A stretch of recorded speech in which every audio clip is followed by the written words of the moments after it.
Yo, what's up, everybody? What's going on, right? Nothing to do. Racing's pretty much done, but I wanted to reintroduce myself to the YouTube world. Gonna start putting my videos on YouTube in hopes of maybe growing this little shindig that I do. So here we go. My name's Tommy.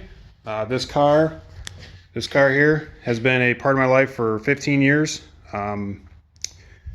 Started out as a $400 investment, if you will. Me and my brother got it together, and it was a big old pile of crap. So, Yeah Dude Racing kind of formed around that time, then and there. The joke behind Yeah Dude Racing was, where it came from was, hey man, you going racing this weekend? Yeah, dude. So there you go. That's that story. So a little bit about the car. Started off life as a 4-cylinder before we bought it. Then right before we got a hold of it, I think it was right before, I'm not sure, they did a 5-liter swap on it. Did a pretty decent job. But the body was wasted. When we bought it, the 5-speed was wasted. It was just beat to hell. I'll have to find a picture of it. It's amazing. So it's had a long life. It has now become something that has been a part of my life, like I said, for 15 years. And I kind of took over on my own shortly after me and my brother got a hold of it. And you'll see some of his projects too that he has now. And don't you worry, you won't be disappointed. I've posted videos on my YouTube page before. It was the project turbocharged the fuck out of it, and that's what this is now. It was a 308 cubic inch stock block, GT40X aluminum head, small crane cam, 513, 529 exhaust cam, blow through carb, just a real basic thing. I should say prior to the turbo part of it, I ran nitrous on that motor for, gosh, I guess 3 years, I would think. And actually, here is said motor. It is pained, but it's there. So ran nitrous on it for a couple years. Car went like 1070s, I think. I had a C4 transmission in it for a while. Then later on, got talked into upgrading to a 4R70W AODE kind of smash up, built by Big Kid Racing. Some of my real good friends, Big Kid Racing. Can't say enough about those guys. Actually, I blame those guys for getting me into this crap. But I love y'all.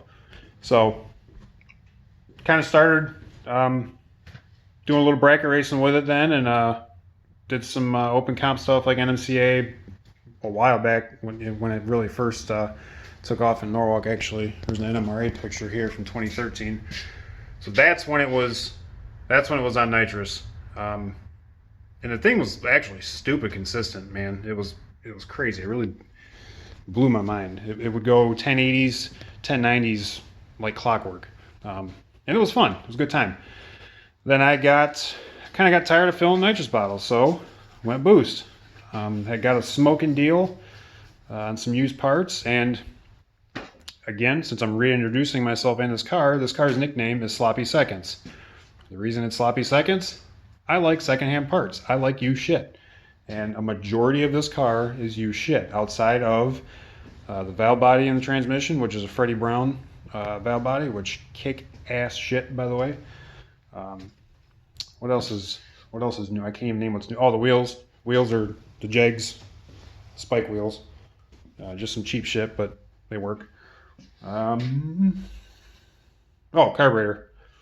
Originally wasn't new. I had Steve Taylor at PRC rebuild my 650 to go blow through as cheap as we could.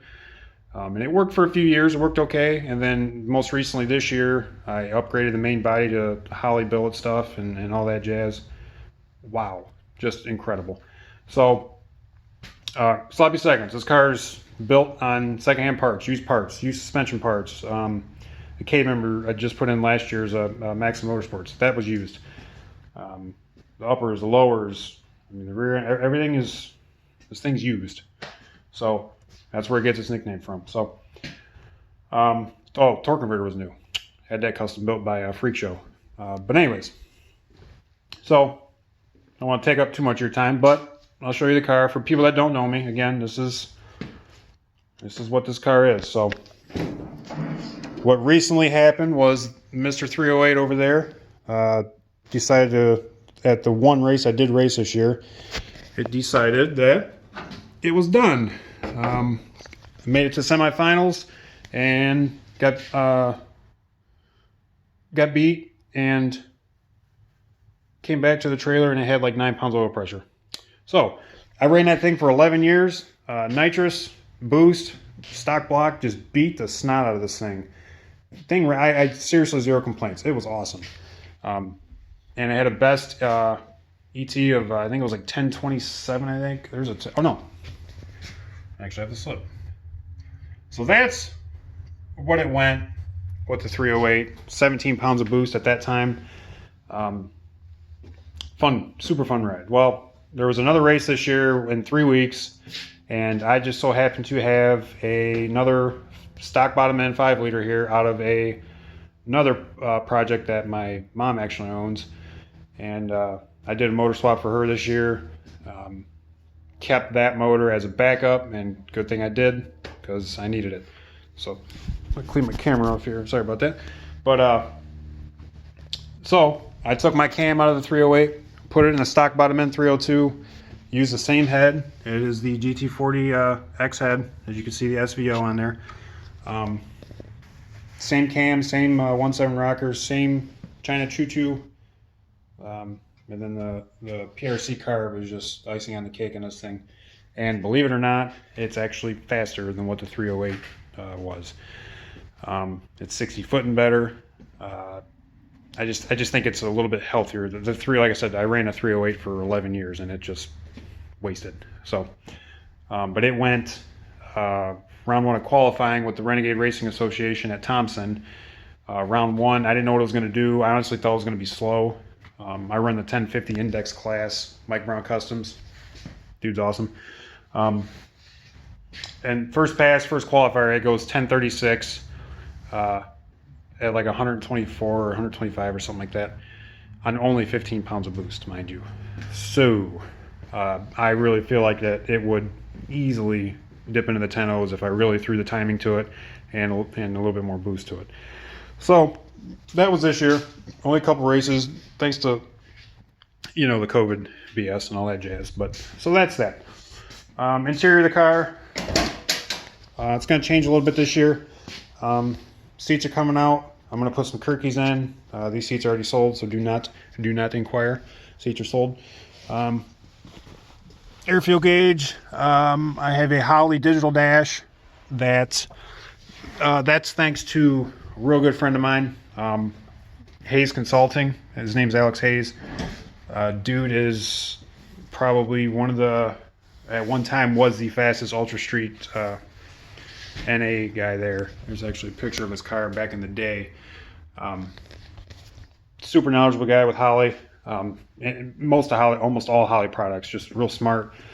He's trying to get me to go EFI, but I refuse to, just because I like being a little bit different. And why would I? That carb's freaking solid, dude. So the Holley dash is definitely probably one of the cooler things, but I got that off of him.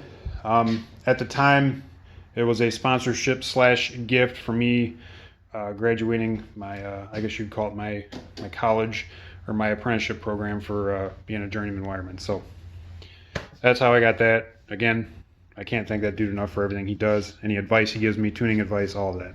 Super smart guy. Hayes Consulting. You need parts, Holley, MSD, whatever. Check them out. I'll put some info in the link for you. So the Holley dash, if anyone's never seen one, they're pretty slick. The big thing I like about them is the data logging features. Like this is one I'll use like driving on the street. I kind of put that one together, but all kinds of different stuff. Touch screen. Like I said, it saves. It's just real nice stuff, man. That was a new item that obviously wasn't used. Again, awesome. As far as ignition in the car, your basic stuff, MSD 6AL, boost timing master, and just you know, some miscellaneous stuff, you know, your two-step and some trans brake stuff here and there. And the bump box that is in it is a simple stage bump box. As simple as you can get. Elliott Paulson there was simple stage.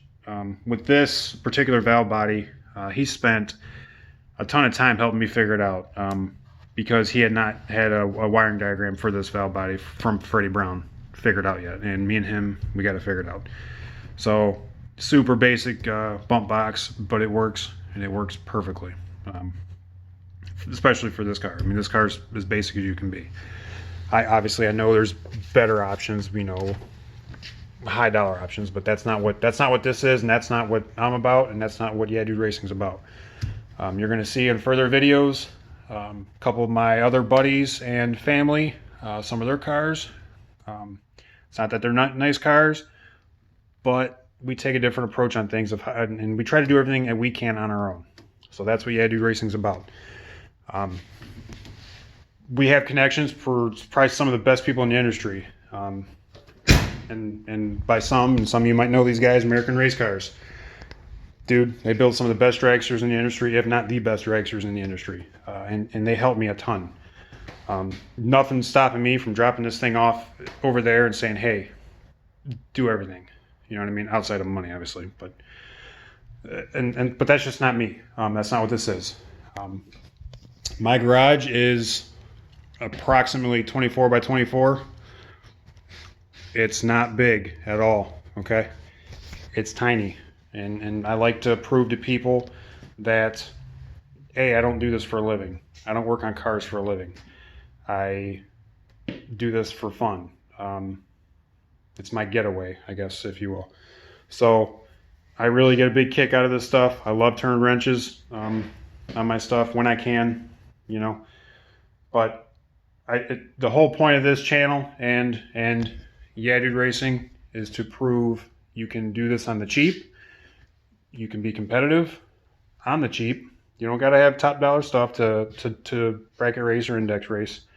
And because everybody wants a heads up race, right? Everybody wants the fastest stuff, but obviously anymore it's who's got the bigger checkbook, and it's not fun. It takes the fun out of it. So this is to prove to you, to the world, to whoever watches these videos, anybody can do it. You know what I mean? I got basic hand tools. I don't have. Probably the coolest thing I have is the Earthquake freaking cordless impact. Awesome, that thing's badass. But anyway, maybe that's another video. We'll talk about that another time. So, but no, I just want to prove to everybody that this is what I do. This is what it is. You can do it too. I don't know everything. I know just enough to get me by. When I did the motor swap, I did it in 3 weeks' time, which is a lot of time actually, but generally I get out here before work in the mornings and tinker around for 45 minutes, half hour, whatever. You know, if I can tighten a few bolts and get a few things done before work, that's fantastic. I try to do everything I can in my power to not take time away from my family, and because I just don't think that's fair. So I can come out here when I can, do what I can, just, you know, within an hour here and there, and I actually get a lot done, you know. So again, tiny shop, anybody can do it. I don't know if there's much else to say for a reintroduction. If you guys have questions about this combo, again, stock bottom N302 roller, with a really basic aluminum head, hauls ass. So probably a question will come up, street legal. Yes, obviously it's got tags, got insurance, got all that jazz. I don't know. If you guys have questions, leave them in the comments. Message me, whatever. We will be doing, I guess you can call them maybe tech videos, just on some stuff over winter. I'm going to put Kirky seats in here, which I've never done, but I know they make all kinds of brackets and stuff. My goal is to try to find some used Kirky seats. That's my goal. Again, sloppy seconds. And I'll probably end up buying the brackets just to make it easier on me, because I hate making shit complicated. So, but that's that. You're gonna have some other videos of some of the other guys that are starting to do this with me. I got a friend of mine, real good friend of mine, who has never raced in his life, and he just recently bought a kick-ass car. Really excited for the guy. So you'll get to see videos of that car. Got another buddy that's currently doing a motor swap. 408, I think, Windsor. Super nice motor, putting it in a Fox body. My brother's trucks, my dad's car, old Camaro, the big block in it, which needs some work. You'll probably see some videos on that for sure. But it's gonna come slowly. I'm not gonna pop into this and rush into it. So I want to make sure it's still recording. And I'm just gonna try to get some good content together for you guys, and to prove that anybody can do this. Okay. Again, I don't do this for a living. I'm a electrician, a journeyman wireman, and I struggle with that at times. So again, anybody can do this. So stay tuned. You're gonna see some track videos next year. Hopefully this COVID crap is done and they can open racetracks and we can get more. I raced twice this year. I made semifinals both times. I really wish I could have had one more shot at it because this car is freaking deadly. But anyways, you're gonna see some great footage. We're a fun group. We have fun. Again, you have questions about the combo, the car. I have stickers that I can have made. Koozies. I'm gonna have some more. Really think about having t-shirts made and shit like that, but I need to see interest in it first before I pull the trigger on that. But we'll move on with that. So stay tuned. I appreciate y'all. Share, like, all that good stuff. This next year is gonna be fun. Can't wait.